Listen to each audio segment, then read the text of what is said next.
লেবাননে ইসরায়েলি হামলাকে কেন্দ্র করে মধ্যপ্রাচ্যে আবারও উত্তেজনা বেড়েছে। বৈরুতে হামলার জবাব হিসেবে উত্তর ইসরায়েল লক্ষ্য করে একাধিক ব্যালিস্টিক ক্ষেপণাস্ত্র ছুড়েছে ইরানের ইসলামিক রেভলিউশনারি গার্ড কর IRGC। হামলার পর ইসরায়েল জুড়ে রেড অ্যালার্ট জারি করা হয়েছে। আল জাজিরা সহ বিভিন্ন আন্তর্জাতিক গণমাধ্যমের খবরে বলা হয়েছে, রোববার রাত 11:30টার দিকে হামলাটি চালানো হয়। IRGC জানিয়েছে, লেবাননের রাজধানী বৈরুত এবং দক্ষিণ লেবাননে ইসরায়েলি সামরিক অভিযানের প্রতিক্রিয়া হিসেবে এই ক্ষেপণাস্ত্র হামলা চালানো হয়েছে। তবে কতগুলো ক্ষেপণাস্ত্র নিক্ষেপ করা হয়েছে তা তাৎক্ষণিকভাবে জানা যায়নি। ইসরায়েলি প্রতিরক্ষা বাহিনী IDF জানিয়েছে, উত্তরাঞ্চলের বিভিন্ন এলাকায় ক্ষেপণাস্ত্র সতর্ক সাইরেন বেজে ওঠে।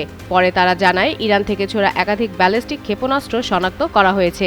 এর পরপরই দেশ জুড়ে নিরাপত্তা সতর্কতা জারি করা হয়। দেশটির প্রধানমন্ত্রী নেতানিয়াহু সরকার স্কুল কলেজ সহ সব শিক্ষা প্রতিষ্ঠান বন্ধের নির্দেশ দিয়েছে।